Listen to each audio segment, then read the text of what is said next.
what I like to do next is I'm just going to fill this with a type. So how I do that is I make a box with my type, just how I did my A. I'm going to go up to type again, and then I'm just going to do fill with placeholder type. This would be a paragraph of a book, an explanation of a logo, whatever it is just fill and type for right now. So I'm just going to do this a few different times. And what I want to show you is how to change type. So let's say I'm working on this book, and I really love this typeface, but the client, or maybe your classmates, think it might not belong with their company or the fill of the book or whatever it is, and they want you to change it. Instead of going through each one and just highlighting and changing over and wasting your time, there are a thing called paragraph styles. So if we come up to window, because it's not over here right now, it's not under paragraph. Come up to window, styles, not under type, styles. We go to paragraph styles. And then I just plucked and put it right on there. This will open up a way for you to edit quite easily. So right now I have a basic paragraph. This would be the same for a header or subtext, whatever you need. You can add more of them, but it basically comes with the basic paragraph. I'm going to double click on this, and it's going to open up this panel. And with this, what I'll be able to do is change whatever I want within these options. So, if I want to change the type, I can do that. And you can see that's already changed over here, okay? And not even the one that's highlighted. It will change everything. See, I want it in 10. Maybe I want my lettering to be really big or not. So there's one thing you can do. Maybe I do want all small case. I would not suggest that, but maybe you do. You can change the case. You can change the kerning, the tracking, the leading, all in there. Okay, don't really worry about that right now. You can work with indents. The important things are basic character forms, hyphens if you want all hyphens off, or maybe you want to do hyphens after every 5 letters or characters, you can. Justification,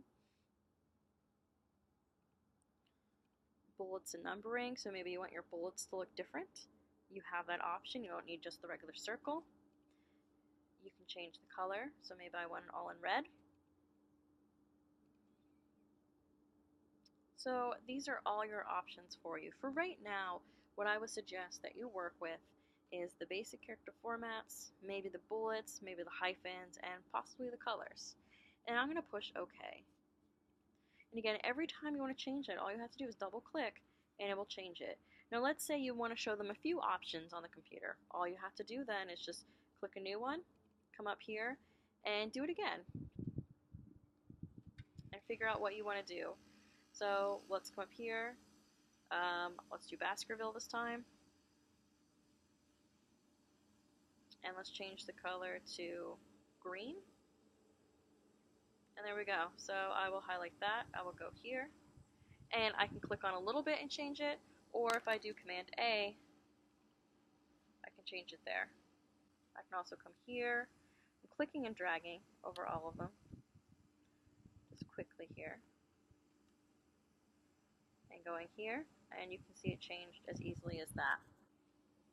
Now, the reason why it didn't all turn green at once like the red did is because the red I just copied and copied and copied, where the green, it was a little bit different.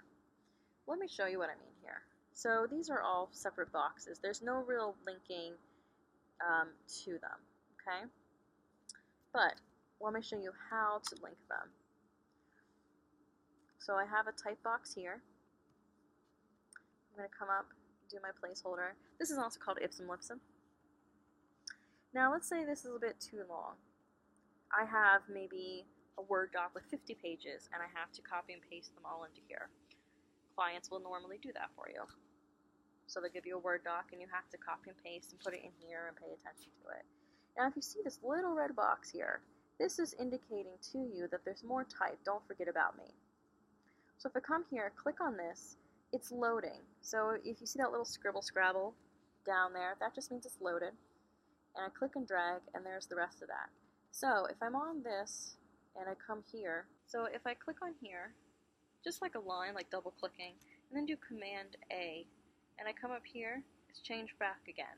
That's because these are truly connected within themselves. I could do the same here though, so do A, but see it's only in this box, because these are two separate boxes that I made, where this box originally came from this, so they're linked in a different way.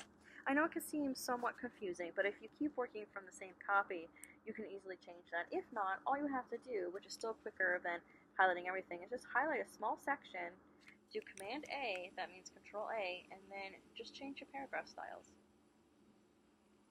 So small section, Command A, paragraph styles. Again, so much easier than clicking here, coming up to character, changing the color. It saves you tons of time. So now we know how to set up for a saddle stitch, make numbers, and also work with type and paragraph styles.